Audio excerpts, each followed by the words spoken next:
7 goals in Munich, and not all of them were scored by Bayern. It's Thursday 21st of September and there was a big European game last night, so you know what that means. It's time for Ramble Reacts. I'm Luke Moore. And I'm Lushan Hunter-Raja. Yes, indeed, it ended Bayern Munich 4, Manchester United 3 at the Allianz Arena, in a game that I think we can accurately call a barn burner. Neither team could really defend. In fact, our pal Andy Brassel said the game was a bit like Soccer Aid.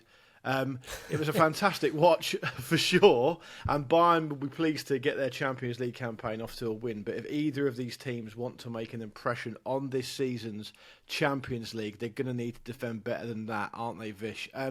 What did you make of that as a United fan, and were you able to get out from behind the sofa at any point? I was coaxed out from behind the sofa by the first 25 minutes, which were and a little selection fine. Of snacks. No, I'm not really a snacker during football. I'll be honest. Yeah, no. I kind of as a Manchester United fan recently, you kind of gorge on your own fingernails, and not much appetite for anything else. You up. Exactly, yeah. Stomach full of delicious keratin. Yeah, because once you pulled out your own hair, all that's left are the nails, aren't they? But no, it's weird you described it as a barn burner, because I feel like it was a kind of quite a mundane setting fire of a barn, and then every now and again... Yeah, it was quite a boring barn burner, if that's not a contradiction in terms. A very slow-paced barn burner, like not enough kindling. No, exactly, yeah. Because, I mean, I don't know why they've developed this habit, Manchester United, but they score and immediately let the other team score. And obviously, like it's not so much the second goal that then led to the fourth Bayern goal, but it was more the drawing back initially that led to the third Bayern goal, where just calm it down a little bit. They need a Sunday league figure to be like, right, just calm it down. Right, got the goal. Just heads on. Yeah, heads on. Yeah. Christian Eriksen gets caught dawdling, and suddenly it's a 3-on-2, and Jamal Musiala's shot gets deflected. That leads to the corner. That leads to the Harry Kane penalty. It's just, to be honest, it's probably better than I thought. And if anything, maybe this is worse, because there are moments where I got really annoyed, and then the scoreline is as it is, and you're like, okay, maybe I should temper that a little bit, because I thought there were naive parts. It's a bit of a papering over the cracks type result. 100%, which should be of concern, I think. Yeah, definitely, yeah. I mean, there's still a lot that they've kind of got out with their dignity intact, which, I'll be honest, is all I wanted from tonight. Don't embarrass us in front of the world, and they didn't really. Yeah. I think taking it back to the kind of the start.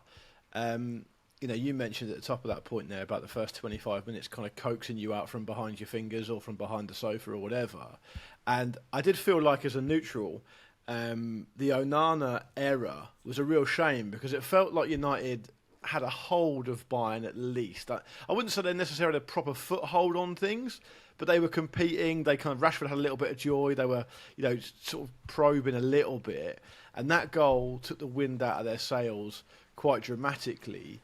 And it seems to be a little bit of a habit that Man United have got at the moment, that if they concede one, they concede two. Like I've said so many times on the show so far this season, to use that phrase again, they look so soft-centred. It's almost like they're not ever really in control of what's going on. They're just grabbing hold of coattails and flying by the seat of their pants, and they can sometimes rely on some quality to get them out of trouble or whatever. And there's no real control at any point. And so when they conceded the second quite soon after the first, you thought, okay, that's weird, because the first goal was very fortunate. Like, it came from nowhere, really. And then yet they concede quite a well-worked goal from Bayern's point of view. But again, United leaving a lot of space, and it felt like that was it. They were going to wrap their hand. Now, to their credit, they didn't really wrap their hand at all. But it's a source of frustration, isn't it? This kind of problem they have of conceding the odd 1-2 here. It seems to happen over and over again, right? Yeah, definitely. It feels like they are at a point now. I suppose the comparison that comes to mind is in boxing, really, where it's not necessarily the person who has the best first two rounds, it's the person who has the person who lasts the course, essentially. And United against Tottenham, they did this. Against Brighton, they did this. And I suppose to a point against Arsenal as well. And here in Bayern Munich, they start quite well. And then as soon as they receive a blow from the opponents, all that early work goes away. Like whatever confidence they might have gleaned from that early work just dissipates. And I wonder if it's a little bit, not slapstick's the wrong word, but I wonder if there's a little bit like woe is me about it. Like, God, this always happens to us. We always start really well and then we concede. It's like, well, you look into that, and also just develop a bit of toughness, as you said. They've got a really soft centre, and I think that's my main takeaway from this. Even though the game felt like a bit of an anomaly, because Champions League group stage games, especially the early ones, do have a little bit of a strange feel. There's jeopardy, but then there isn't jeopardy. Like there was an element of like, United looking at this thinking, well, we've got the difficult game out of the way, actually. That's the first one. That's Bayern Munich away. They haven't lost in 30 group games in the Champions League. You don't come here and win easily, and United didn't come here and roll over. So maybe that's the bonus one to take away from it. But it's just a little bit naive, just really clumsy. Obviously, Pelestri has that chance if he gets ahead of Alphonso Davies, and yeah, who knows? You know what? Bayern Munich might have still ended up winning, but it's a point of frustration that they don't have that. They don't have that early or something to show for their early pressure. And then at the same time, you sit back and you look at Jamal Musiala gliding through midfield, and you're like, you know what? Fair enough, yeah. Just box office, and I think you need to be really like he's a sort of player, Musiala. The way, as you say, he glides, the maturity he shows for his tender years, his football intelligence, his ability to get out of tight spaces, his ability to go past the player, his ability to think quicker than the player he's playing against. He's got kind of everything in his locker. He's an amazingly exciting player. And I think if you want to have any chance of not having him run the show, you have to have a really tight plan to deal with him.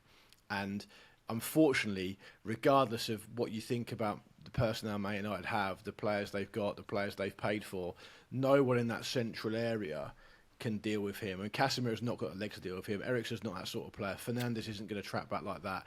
He's just tailor-made to play against a United team of this type, and so it showed, really. And it's actually just what really happened, I thought, and I agree with all the points you made there. I just think that neither of these teams can really defend, as I said in the intro.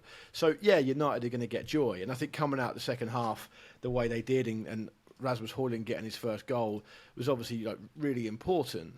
But ultimately, United lost their momentum again straight away by that penalty being given away. And it was almost really like, I called it a barn burner. We can maybe retract that and say it wasn't really a barn burner. And if it was, the barn was essentially set on fire by accident by both of these teams. Like, they didn't mean to set the fire to the barn. It just fucking happened because neither of them know really what they're doing at the back. So, a whole maelstrom of thoughts there from me, but Musiala's tailor-made for this type of United side. I mean, he tormented them, and he's obviously got the ability to do that.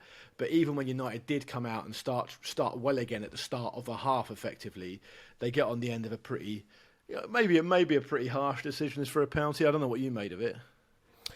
I mean, I thought it was unfortunate rather than harsh. I mean, on commentary they were talking about they couldn't understand the difference between the Premier League rule and the Champions League rule, and it's like, well, you can, if the Premier League wanted to, they could have aligned with the Champions League on that. Like, that's just that's just the line in the sand that they've drawn compared to where things are with UEFA. So I'm not that annoyed about that. Obviously it was unlucky.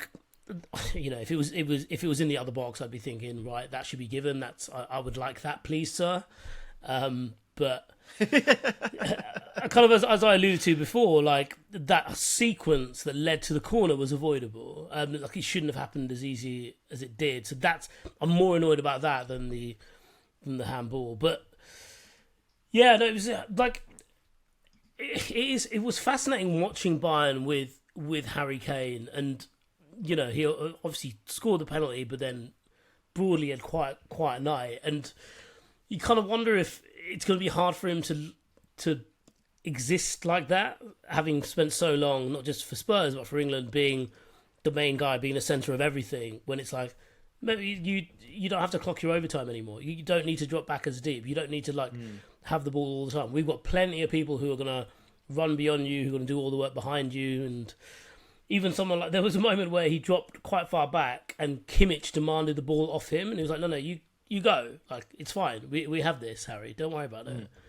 You know, you can leave. Right, you can... just kind of say, listen, I don't know how you do things over in fucking Brexit plague land, but over here, we're a little bit more cultured, thank you very much. Look, have a beer. We're allowed to have a beer at the football. Have a beer. Just go sit in there for a little bit. Have a lovely stein of the pretzel. I think that shows also, I mean, that, to bring that back to a kind of semi-serious point, that also I felt like showed a bit more insight into the class that Musiala's got, because I think, you know, we mentioned last week on the Ramble about Maddison being able to flourish in this number 10 role at Spurs, partly I believe because Kane's kind of not there to get in his way. What you saw in this game last night was Musiala was drifting to the left a bit more. Kane would drop back, but a lot of the time he'd drift off to the right hand side of the pitch. It's kind of that they were quite simpatico, which so early on in Kane's Bayern career is actually really impressive. And obviously Kane's picked up, you know, was it 5 goals in 7 games or whatever it is now. He was always going to dispatch that penalty. But going back to that penalty decision, it's the age-old argument about, you know, and I know that our listeners don't necessarily like us talking about refereeing decisions and penalty decisions, all the rest of it, because it can be a bit dull. But I think in this particular case, it's the age-old decision between he needs to spring to get up, to jump, to challenge, but by doing that, he makes his silhouette bigger. And as the current handball laws state, you know, if you're doing that to get an advantage, it kind of has to be a penalty, really. The only kind of availability in terms of, you know, referee's interpretation is just how close he is and whether he can do anything about it and stuff. And the comment, I mean, the thing about it is the sport's in a little bit of disarray around this type of stuff because the commentary team don't know what's happening either. Like straight away, the commentary team go, bang, it's not a penalty, it's been checked, it's not going to be a penalty. And then obviously it is checked and is a penalty, and they don't really know where they are with it. Now, I'm not suggesting for 1 second that you know, it's the first time Darren Fletcher's been confused in his career, but it kind of does. It does. Yeah, we're not employing the most intelligent commentators, but at the same time, it does show the kind of confusion that just kind of pervades the entire game around these types of decisions, right? Yeah, definitely. That is quite an interesting point in terms of, you know, I suppose the understanding of the commentator, because it feels like, you know, and maybe this is specifically an English thing, but it feels like their job is to get annoyed and you know, almost concoct an argument in that setting, especially when it feels like, you know, when we're in a situation where it's an English team against you know, a foreign team essentially, where it's like, God, they do things funny over there. Look at them. What is this? This is ridiculous. Yeah. But because they drive on the other side of the road. Yeah, their pasta's chewier over there. Weird, isn't it? Their Fanta's really yellowy. And their queues are smaller. What's that about? but yeah, look, it does feel like that became a bit quite quickly when, you know, they kind of explained it and then they got annoyed about it. So they have the reasoning there in front of them, and then they just almost went on a tangent to be annoyed, and thus kind of maybe concoct a bit of dialogue, you know, in this setting or online. But, you know, it was just a little bit clumsy from Eriksen, I thought.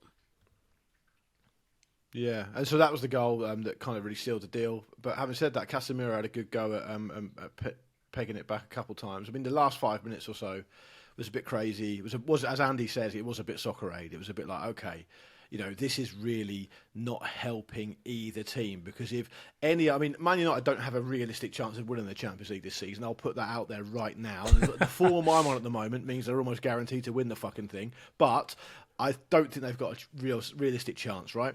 Bayern Munich probably on paper do if they can sort themselves out, although Andy's on record as saying that he doesn't think Bayern can win much under Thomas Tuchel, so we'll see what happens there. But the last 5 or 6 minutes with the 3 goals from the 88th minute onwards, that was a really interesting situation, because it's a bit like, this is great entertainment for me as a neutral, but what it's actually doing is showing up to any rival team really just the shortcomings of both these sides. It was almost like you're not really helping yourselves here by doing this. You know, this ending 4-3 is a bit farcical, really.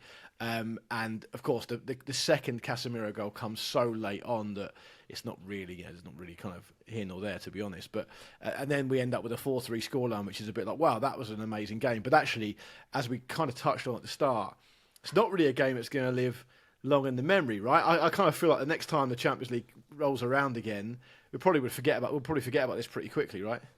Yeah, definitely. The only thing that I thought from the first Casemiro goal was it's probably the first time United properly knocked it around, and it probably leans more to your point about Bayern's shortcomings than necessarily Manchester United's strengths, because as soon as they knocked the ball around quickly and people had, people's first touch, 3 people had exceptional first touches within one move, suddenly Bayern looked all over the place, and Casemiro ends up scoring the goal when he's flat on his back, essentially. But yeah, I think it kind of leans towards what you're saying about other teams watching that thinking, really, Bayern Munich, second favourites to win the Champions League? It might even just highlight actually the disparity between them and a team like Man City, to be honest. But you kind of think with them and just the quality they have, and especially now with Kane, that they're just going to grow to be a bit sleeker. Whereas, I think I'm curious to see what United take away from this, particularly into the weekend when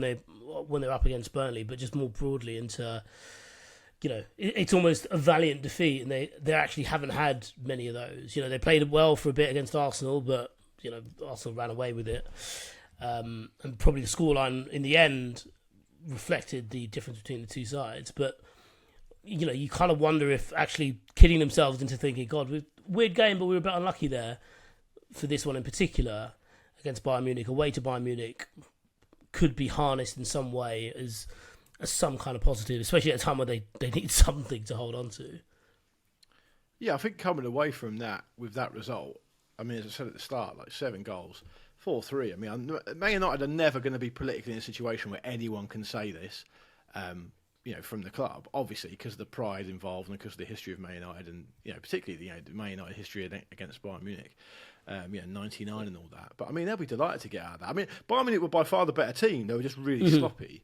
Bayern Munich looked like they were, by far a more coherent unit and a better side. They were just, like I say, just a bit sloppy, and Man United have got players that can hurt you, whatever form they're in, really. But, I mean, you mentioned Harry Kane now. I just wanted to round off last night's game by talking about this Harry Kane situation, because he's dropped into Bayern Munich, he's hit the ground running, he's done really well. He's obviously going to be, continue to be prolific at Bayern Munich. And I was really interested to see that Daniel Levy revealed, I think yesterday, that Spurs have a buyback clause in the contract with Bayern Munich as part of the sale. And I was tearing my hair out thinking, this is a rare tactical mistake when it comes to business from Daniel Levy, because what he should have done was kept his powder dry on that and only revealed that when Spurs were having a terrible run of form.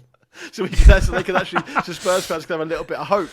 But he's rolled it out there when they're doing really well. He's basically set fire to one of his best weapons, his best PR weapons.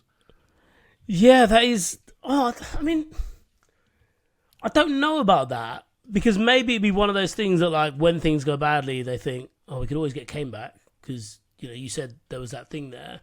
But the idea of it being a buyback clause is interesting, because it probably is a right to match clause, in that, like, if they want to sell him and they accept something from someone else, then they have to accept it.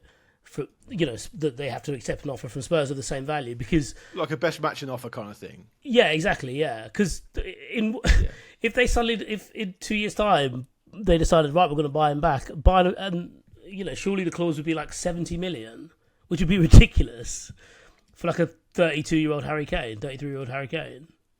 Yeah, like tellingly, there's been absolutely no detail. I mean, Levy apparently, essentially, the revelation, as it's been termed, as I pretty much termed it then, it really just comes down to 2 words, which is when Daniel Levy was asked about it, if there was a buyback clause in there, he replied by saying, "Of course," and that's really it. So we don't know the detail. You're probably right. It probably is a best matching offer, and it's kind of at this point fairly academic, and it certainly seems academic right now, because it doesn't seem like any time soon, in the position we're in, that Kane's ever gonna want to wrap up on Bayern Munich, because of the way he started and the fact that he's just made the move. I just thought it was an interesting little revelation, and I suppose it is something for Spurs fans to hang on to if it goes to shit. But I think that Levy could have rolled that out at a more difficult time. But anyway, look, Bayern Munich beat Man United 4-3. I don't think it tells us an awful lot about either team, or certainly nothing that we don't already know. Those of you listening who also listen to OTC will know about Bayern Munich's shortcomings. We obviously know what position Man United are in. I think given that Erik ten Hag was coach of Bayern Munich's second team for a couple of years, meant that he was probably a little bit nervous about this game, and the fact they've come out of it relatively unscathed, knowing, as you said yesterday, Vish, there are some more winnable games in that group for them, and they should realistically target progressing from the group, absolutely. It was an interesting game to watch, but like I said, I don't think we've learned an awful lot from it. Look, before we go, let's just turn our attention to North London, because Arsenal were back in the Champions League for the first time in 6 years. They had a comprehensive 4-0 win over PSV. Martin Odegaard scored, Gabriel Jesus scored. In fact, you know what? I mean, it's quite fitting that Bukayo Saka, who's one of the one of the symbols of Arsenal's resurgence, gets their first goal back in the Champions League, Vish, followed up by goals from people that you'd probably quite want to score. Trossard, Jesus and Odegaard, as I said, a 4-0 win for them. Is it telling that David Raya started in goal? I'm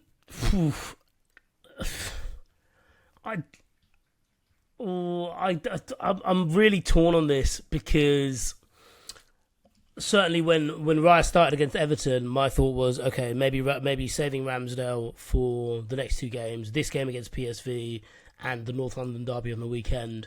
And now that I'm kind of changing my own rules here, because now that he's picked David Raya for this one, I'm thinking, right, if he picks Ramsdale for the North London derby, that's a bigger show of support, as it were, because I think Arsenal were expected to beat PSV here, and it's playing at home for in your first time back in the Champions League for as long as they've been out, it felt like a bit more of a free hit. And if he doesn't play on the weekend, well, I mean, whatever conversations have been had, whatever way the Arteta has put it to him to, ease his woes, that all goes out the window, because that's a very clear statement that David Raya is their number one. Whereas now Raya having played twice and Ramsdale playing on the weekend against Spurs, that feels like a bit more of an even keel. But even then, I'm probably overcomplicating it in my head because of how I think the political machinations would be. But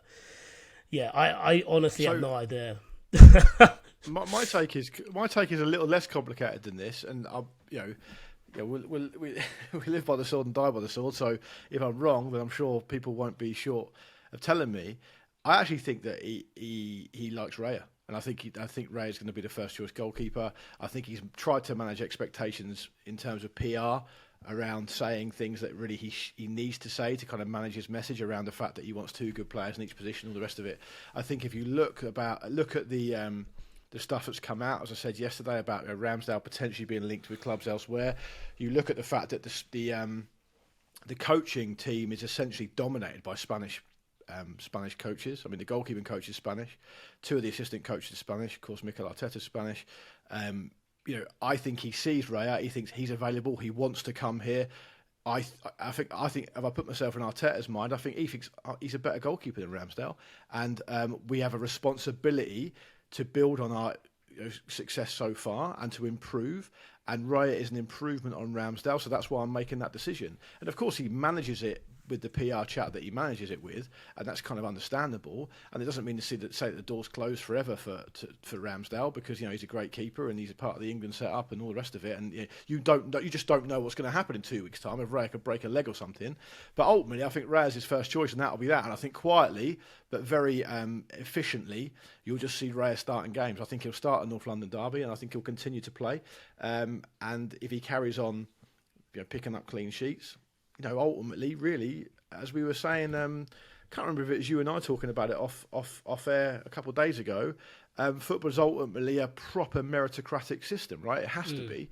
And if Raya continues putting good performances in, will Arsenal fans really care? Will they really take up arms and take offence at the fact that Ramsdale's been quote unquote disrespected? They won't give a shit, and so the conversation will be over effectively. Yeah. I mean, that's spot on. The example I was going to use, and I appreciate we compare Arteta and Pep Guardiola a lot, but I think back to when Joe Hart was basically moved out of Man City. Like he was a cult hero at Man City. He was people got the arsehole about that as well, didn't they? How can you do that to the England goalkeeper and stuff like that?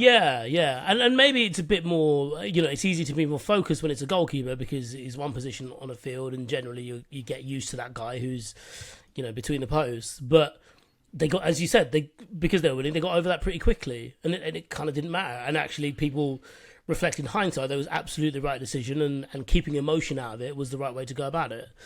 And I think, Arsenal are going through that. But as you say, all it takes is a brilliant performance in the North London derby for David Raya if he starts, and that's it. The conversation's done, isn't it? Exactly. And I think the good news for Arsenal as well, actually, as it pertains to this game against PSV, was they were able to withdraw a lot of key players way before the end because the game was obviously won pretty early. So they'll be fresh. Arteta couldn't really have asked for any more, to be honest. So all eyes on the North London derby now, which we'll of course cover on tomorrow's show. But before we go, shout out for someone I'm actually going to term just quite literally the best Englishman alive at the moment, Jude Bellingham, who again scored a crucial goal for Real Madrid as they laboured to win over Union Berlin. He's brilliant at football. He's brilliant at everything in football, and he looks fucking cool doing it as well. It's hard to think of. Yeah, just like the idea that Real Madrid of all football teams need an Englishman to bail them out of trouble consistently. That's not what I'm saying. But it's good. It's just good. It's great to see. He's a very handsome young man. He's a very cool young man. I love his Instagram. I love what he brings to the game. I think he is and this is a big shout from me, I know, and maybe someone can pipe up and tell me a player I've forgotten. But I think it's hard to think of a more complete English player that I've seen. I can't think of a more complete one that's doing what he's doing at his age with no obvious weaknesses in his game and clearly a higher ceiling to get even better. I mean, it's really, really exciting. Yeah, massively so. Also, it's quite funny that, they're both quite integral to their teams today. But at one point, England under 17s, I think, had Bellingham and, or maybe even younger, but had Bellingham and Musiala in midfield. We've lost Musiala. Yeah, what could have been? I know. We can't be greedy though, Vish, can we? No, exactly. Yeah, we got one. We'll take Bellas. Yeah. I'll tell you what though, one for the Ramble heads. Big Pav of this parish, the goalkeeper of the Football Ramble First 11 back in the day, he used to play in the same team as Jude Bellingham's dad. So there you go. There's your link. And I think we'll go out. We'll finish the show on that little bit of trivia, actually. Thank you for listening to today's Ramble Reacts. We will be back tomorrow with Pete to preview another bumper Premier League weekend, including that North London derby that we briefly touched on there. So that's exciting. Probably time for me to be able to disgrace myself in the Betfair Acca as well. So look out for that. In the meantime, find us on Twitter, TikTok, Instagram and YouTube at Football Ramble. And remember to hit subscribe on your podcast app. It's really important that you do hit subscribe on that podcast app. If you want to be a Patreon subscriber, patreon.com/Football Ramble. There's extra content on there that you can't hear anywhere else. Ad-free shows, as well as access to our Discord, which is a hustling and bustling, exciting place to exchange ideas and conversations with your fellow Ramble listeners. Okay, say goodbye, Vish. Goodbye. And it's goodbye from me as well. Thank you very much for listening. We'll see you tomorrow. Thank you for watching a clip from the Football Ramble podcast. Don't forget to like this video and subscribe to the channel so you don't miss an upload. A single upload. Don't miss out on the uploads. The uploads are important.